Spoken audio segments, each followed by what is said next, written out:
My pleasure to introduce our next speaker.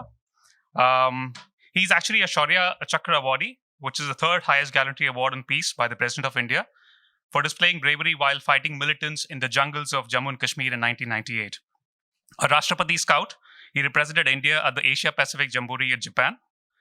A linguist, he can speak 5 languages and has the distinction of compiling the world's first English, Dzongkha, Hindi trilingual dictionary. Dzongkha is the language of Bhutan. An avid quizzer and an active quiz master, he was a participant in the prestigious quiz show BBC Mastermind India, and he's also been called upon as an expert on Kaun Banega Crorepati multiple times. He's founded a Project Sambandh, a one-man 1,000-day initiative to connect with the next of kin of Indian Army personnel who have died due to non-operational circumstances. So the list goes on, but in the interest of time, I'll have to stop here. And if I've taken more time, you have to blame the speaker and not me. So let's put our hands together for Colonel Vembu Shankar. And if you're thinking, why am I introducing that? It's my pleasure and privilege, and it's a proud honor to be his nephew. That makes me old. Do you think I require a mic? No. All right. Good morning, everyone. Good morning. All right. So I've got a clock which doesn't move, so I got all the time to talk. All right. So I began my schooling days in Chennai, where I was a Boy Scout. Any Boy Scouts or Girl Guides here? All right. Salute to all of you. And you would know that this was our motto: be prepared. And Lord Baden-Powell, who started the Scout movement, he had this motto called be prepared. It says the meaning of the motto is the Scout must be prepared for any circumstance. And that's what we were taught when I was a Boy Scout. And I was about 11 or 12 years old when I joined the Scout movement and rose up and finally became a Rashtrapati Scout, which is the highest of. And it taught me the most important lesson as a youngster of being prepared. Being prepared in the mind was one of the things that taught me first. You have to be prepared for all circumstances. So when people ask me, then I moved on to join this organization called the National Defense Academy. Anyone be here? Anyone knows where it is? Yes. Where is it? Correct, Last. Thank God. Okay, so many of the audiences that I go to, they say, oh, where it is? We don't know. But they will know where the nearest theater is, you know. So this is National Defense Academy. I joined here as a 17-year-old boy with this training as a Boy Scout, with the motto of being prepared. But this was a shock to me. Complete civilian background, no one in the armed forces, physically unfit, never ran more. I thought I was doing some great running. Then I found out that the third day of me joining the National Defense Academy, we had to go on a 25-kilometer introduction run. It's called the introduction run. And I was, feeling very confident and proud because I'd done some 2 kilometers jogging on the Madras beach. I thought I'm really physically fit. And here was the introduction run. You have to run 25 kilometers and go and say that where you have studied, what is your family background, and things like that. So that was the intro run. And that shook me up. So like what we brought out, physical fitness is very important. But again, it's all here. It's in the mind. And because of the training of the Boy Scouts, I knew that yes, if I can train well, if I can be with the crowd, I'm sure I can get through the training very well. So I went in as a boy to the National Defense Academy, where the motto is service before self. And 3 years, they train you so hard that you come out from being a boy to a man. And that's what is written there, that we make men out of boys. So the National Defense Academy taught me not only how to be physically strong, but also mentally awake and morally straight. So this is the prayer that we go through every day. Oh God, help us to keep ourselves physically strong, mentally awake, and morally straight. Every day, day in and day out, we begin our day with this prayer. And all our cabins have got the if poem. How many of you read the if poem? By Rudyard Kipling. All right. If you've not done, straight away after this talk, please go download the poem and read about it. Because this is what is written even on the Wimbledon center court. When the players move out onto the center court, it says that winning and losing is part of everything. Treat both of them as imposters.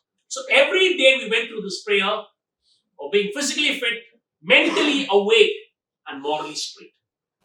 And I think, Top Temple also believes that to be a good leader, you need to be having all these facets. And it's a good initiative that we're having, that you should talk about the body first and the mind later.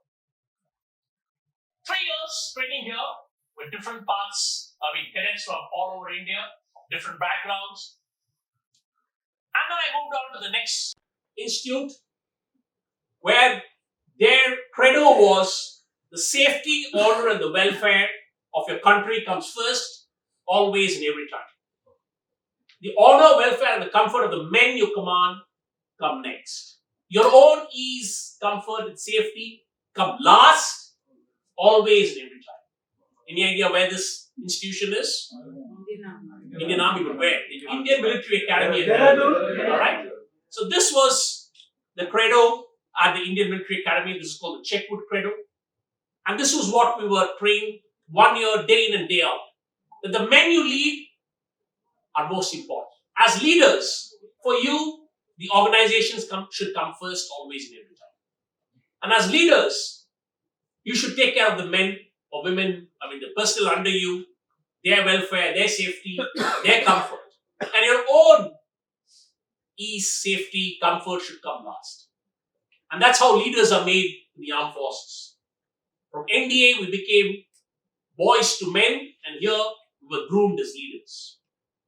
And from the Indian Military Academy, I was fortunate next to go to a lovely place called Jammu and Kashmir. Any idea what altitude this place is? This particular place, which is there in the picture. I was commissioned in 1997, so that's 1 year of my commissioning. I got posted to this place. This is in Kashmir, and this is about 11,000 feet. Beautiful meadow, 10,000 square kilometers of meadow. And I'm told it's much scenic and better than many of the meadows in Switzerland and other places. I was posted here, 1 year of service, still wet behind the ears. Theory is another thing, but to do the practical stuff is different.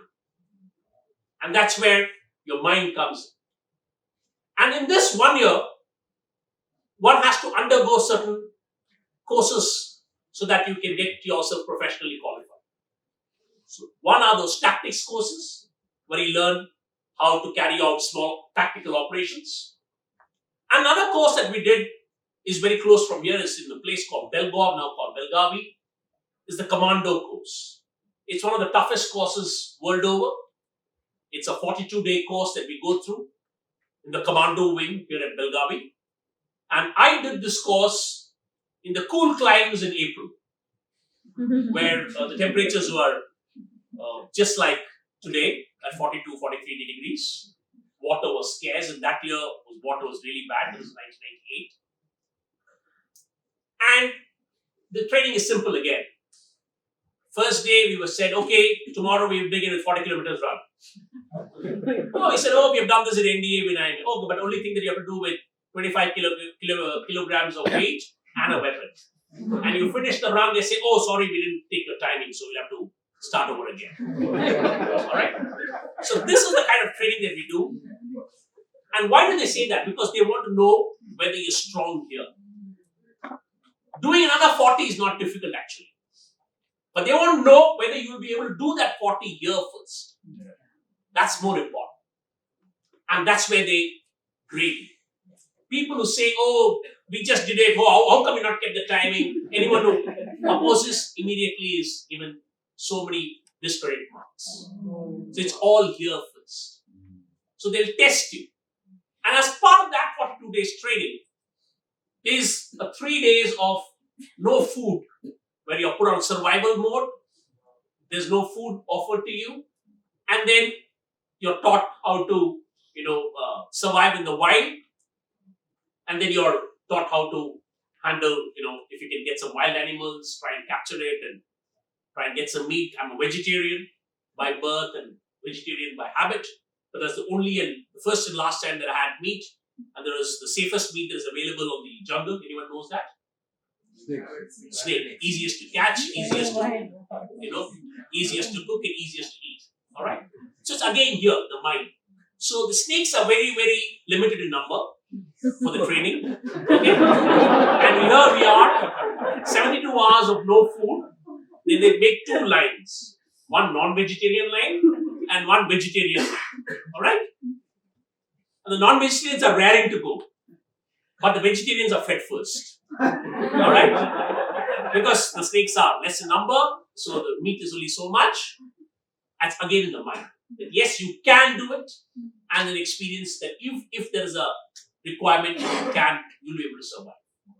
Alright? So we think of snake, but that's the easiest animal, easy to catch, easy to kill and skin and cook. But again, it's in the mind. So I'd come through from this course. This was in the month of April to mid-June. Came to Jammu and Kashmir. There's a lovely place called Bod Bungus in Kupwara district. And on the 1st of July 1998, we got some information that some terrorists have crossed over from the line of control. We were about 8-9 kilometers inside, 2 or 3 ranges inside. And they were heading to another place. And that area that they were heading to, they had to pass through our area of responsibility. And this was the place. So we were told at about 6 o'clock in the evening, go ahead, lay an ambush in different places. And one of the ambushes, I had to man it myself. And that's one of the topmost point of that feature. It's a place called Gurmatnar Gully at about 13,000 feet. So we went, it was raining badly, poor light. I had about 10 men under me, and there were different ambushes in different places. 1st of July 1998, nothing happened that night. Next day morning, the weather cleared up. We did a kind of a search. One party came from down below. The party was going back. They encountered some militants. 2 of them were killed. One escaped, and we were saying, oh, run behind them and find out where the other guy is gone. So the whole day, we are trying to search. Nothing happened. He said, okay, maybe we'll follow the operations. And again, orders, go back. Go back to the same ambush site at 13,000 feet. So we've come down to about 6,000-7,000 feet, go up, tired, not a morsel of food. That's where safety, honor, and welfare of your men comes in. Comfort, men comes in. Not about me, but for my men. Without a morsel of food. So I had to set an example. Go back, we started an ambush, and on 3rd of July at about 4 o'clock, snow was still there, not melted, the month of July. At about 4:15, the soldier on duty reported saying that he had seen some militants or some people going across. It was about 70 odd, 80 odd feet away. And by the time I took the night vision goggles and saw it, I could confirm that yes. And this was dark. And that's where all your training comes in. That's where your mind comes in. One can be physically strong, everything, and says, oh, let's do it. Here's an opportunity. Here we see militants. Let's go and kill their men. Let's get into a firefight. And that's where your leadership comes in. It's when under stress that you can think well. You are under stress. You not had food for nearly 48 hours.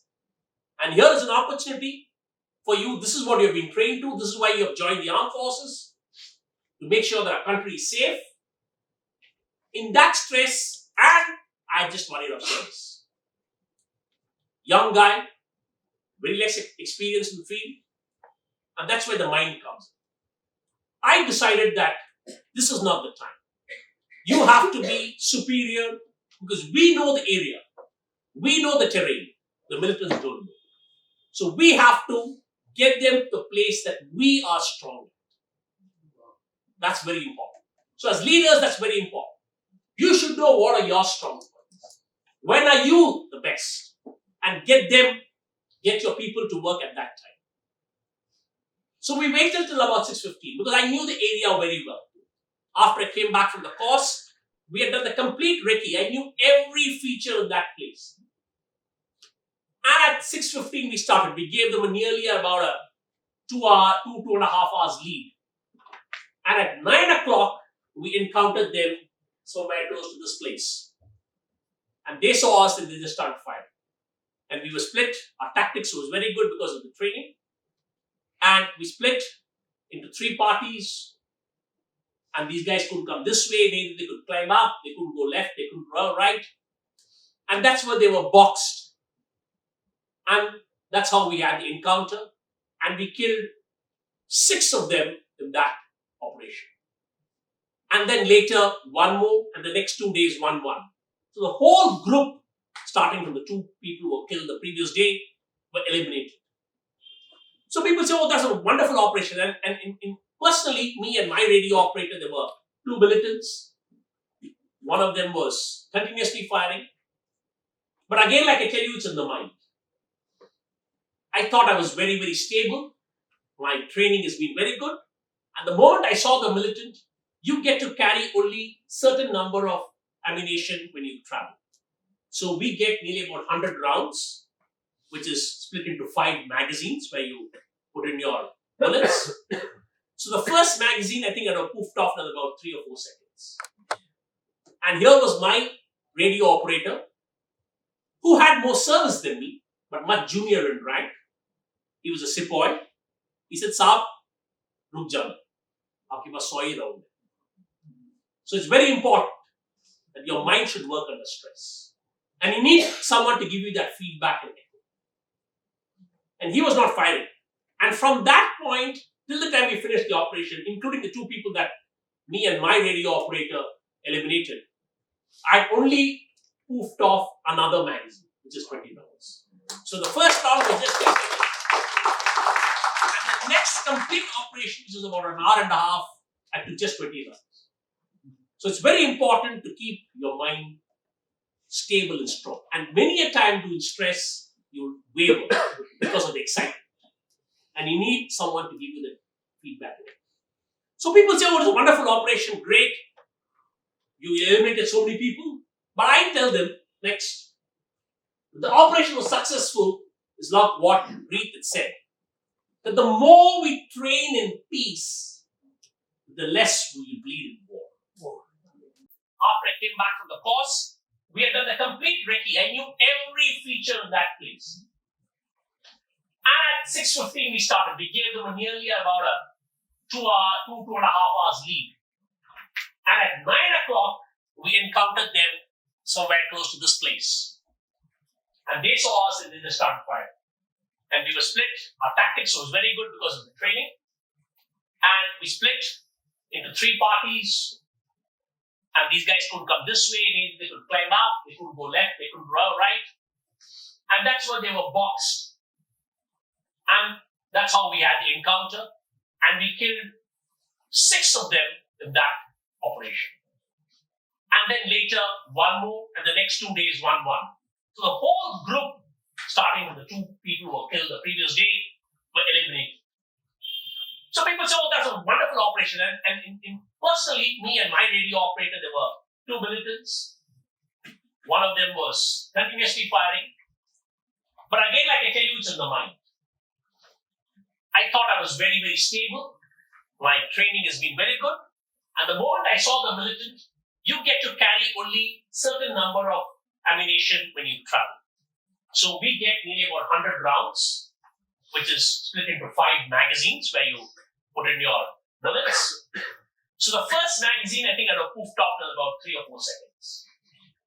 And here was my radio operator, who had more service than me, but much junior in rank. He was a sepoy. He said, Saab, ruk jana. Aapke paas 100 he round.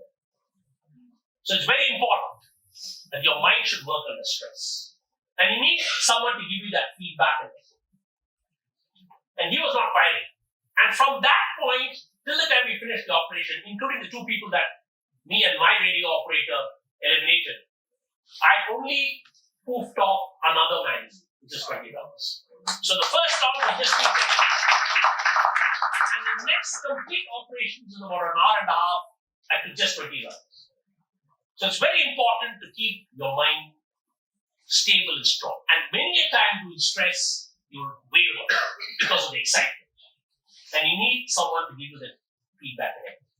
So people say, oh, it's a wonderful operation, great. You eliminated so many people. But I tell them, next, But the operation was successful is not what Reed had said. That the more we train in peace, the less we will bleed in war. That's more important. That we eliminated and not a single scratch in any of my boys of that operation. And ladies and gentlemen, it's not only that operation. I served the army for 20 years. I've not had a single scratch in any of the boys that I've commanded. Wow. That's more important. So it's very important for you to know that the more you train, you'll feel confident, like what Preeti said. You are training. So you will go to a particular place confident.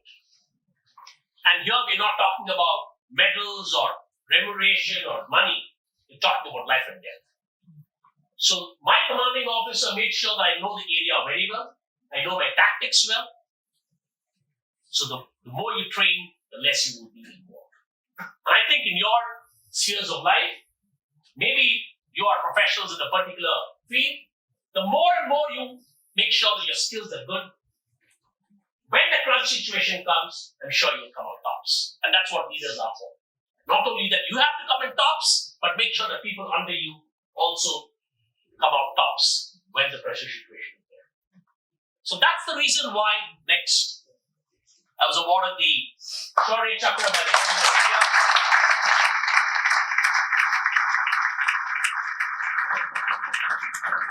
No, thank you very much. Come on. Then I moved on next. And I kept one of the things that people are not yet not mentioned, make it not mentioned. Can you recognize who the person is? I'm talking about I'm sure you know Big B and SRK. Next. I'm sure you know these people who make some little money. Little money they make. Husband and wife. Next. You know this guy, Bharat Ratna? Anyone? Right? Okay. Next. And you know these guys? No. Isn't it sad? There's only one of them who got this, and out of which only three are living. Somebody, I could hear someone say, you know the names? Mr. Yadav and Mr. Bala Singh, I guess. Yes, good. And I don't know the. But you know Neeta Ambani's. No, I know two of them. Good, wonderful. Yeah. It's good that you know these guys. Bala Singh, Naib Subedar Sanjay Kumar, Subedar Major Yogendra Yadav. Or only three living Paramveer Chakras. India's highest gallantry award.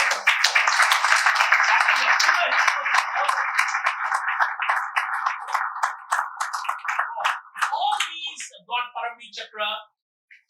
Also, yes, because of the valor that they displayed. Bana Singh is because that's where he went to capture the Bana post in Siachen. Sanjay Kumar, you heard of Tiger Hill during Operation Vijay. And Yogendra Yadav, another important feature during Operation Vijay in Karnal. Yes, they displayed valor, bravery, physical bravery, but more important was their mental alertness. The situation, and all of them, at least these two, were very, very young, 17, 18 years old when this happened. Bala Singh at least was a little elder, but yes, he was leading the troops. Both of them were just sepoys, but Bala Singh was leading. And this is what people in the World War II, this is an epitaph in, anyone been to this place? In Kohima? It's a wonderful epitaph in the Northeast. They say, when you go home, tell them of us and say, for your tomorrow, we gave our today. And there are only three of them. I'm going home. It's because of the countless sacrifices made by the armed forces. God, next. And in this course, I also met this guy. You know this guy? Army guy. In fact, here in Bangalore, his name is Lieutenant Colonel MS Dhoni. One of the things that he not mentioned was I collect autographs as a hobby. I got Reed's autograph. I used to follow Reed when she was, I collect autographs as a hobby, very seriously. So that's why you see pictures with celebrities and things like that. It's a wonderful hobby that I collect. And that's how I got to meet this guy, got his autograph, and then we got talking, and then we became friends for the last about 10 odd years. We became friends. And I learned a lot from this guy. And to switch over role, he's in the armed forces uniform, and I'm here in the civilian uniform. And a lot of things that I learned from him, especially how to lead from the mind. Here is a man who leads from the mind. I'm sure everybody agrees to that, right? Yes. Right? So why is that? Next. Did you see these wonderful moments? When is that? When exactly? When exactly in 2011? When exactly on April 2nd? He's not even half an hour after winning the World Cup and they coming back to the room. Alright, so this picture, I was lucky. His friend went to his room. This guy went, shaved off his head, came back. I said, MS, he says, no, I just want to get over this whole thing. And we got talked the whole night. We were talking about the great things about the World Cup. That picture was immediately after, at about 1 o'clock or something. This is at about 5 o'clock in the morning. Sakshi is sleeping on the other side. You know? Everybody's gone, everybody's sleeping. There were only two last men standing. I said, MS, I need a picture with you holding this thing. And so one guy would come for food or something. He'd come and say, let's take a picture.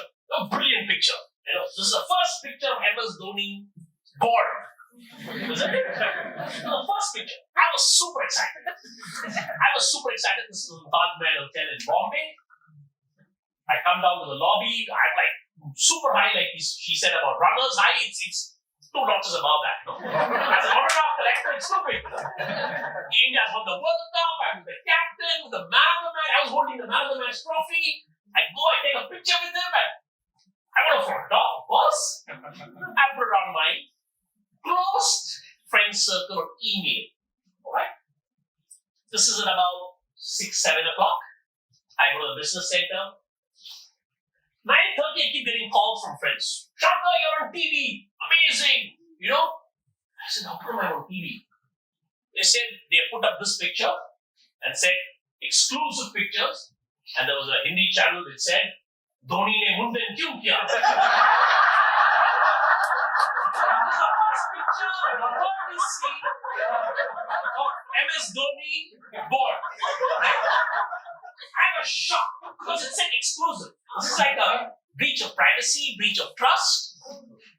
And I was like, what happened? Where is it coming? I didn't have access to television. So I said, where is it coming? He said, it's coming on TV. And luckily, I didn't use the mic. Isn't it? This is really sad. That somebody has just flipped the picture or gave it to some people and they used it unauthorized. I'm feeling really bad because this is a breach of friendship. Isn't it? And I can't go to MS Dhoni because he's sleeping. And the next public engagement that he had was at about 3:30 for a photo shoot. I said, somehow I'll make the photo shoot and apologize to MS Dhoni. And I was so dejected. India winning the World Cup, I'm with the captain on a high, and people are continuously calling me. And the people around him, his manager, and saying, sir, aapka hi photo aa raha hai.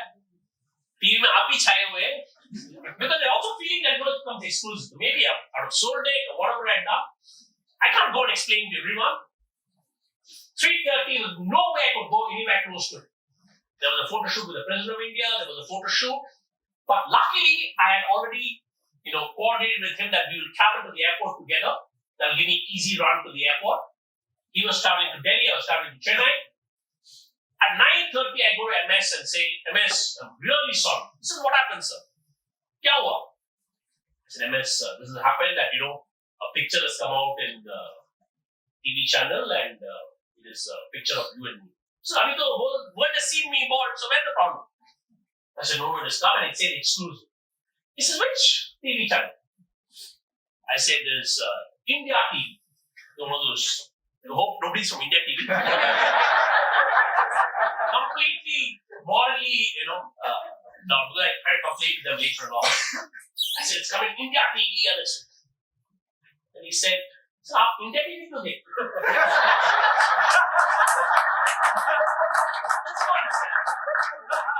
Why do you watch India TV? It's because you watch that your mind is playing. Isn't it? The remote is in your hand. Whether you want to watch India TV. I am the man who's supposed to be most affected.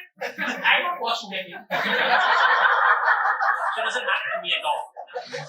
It just doesn't matter to me at all what comes in India TV or BBC. The remote is in your hand. It is in your mind what you want to see.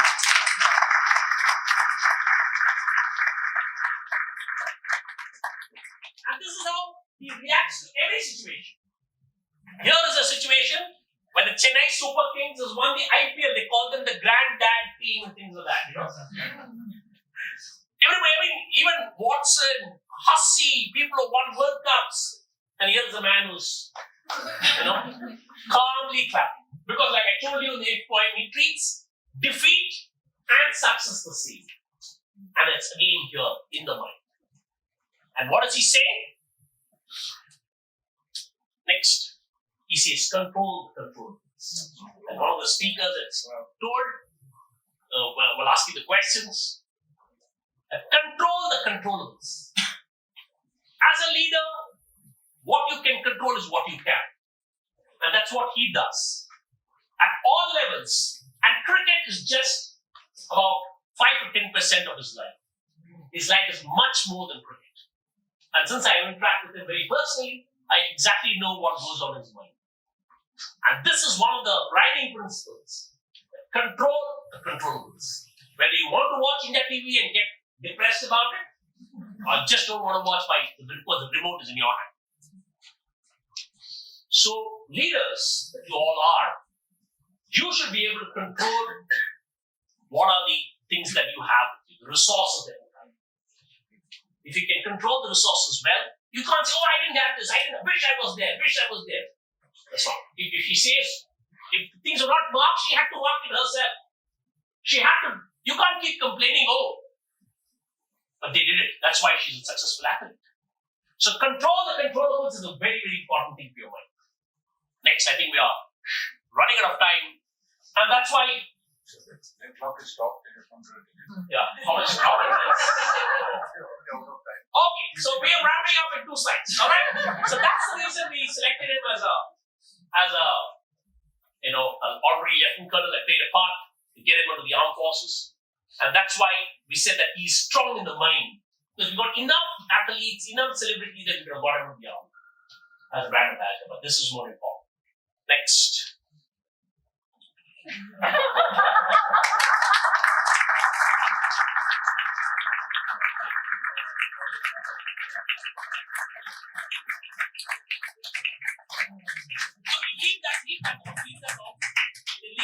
Leave the slide on. Wow. No. How many of you are really excited? How many of you want to join?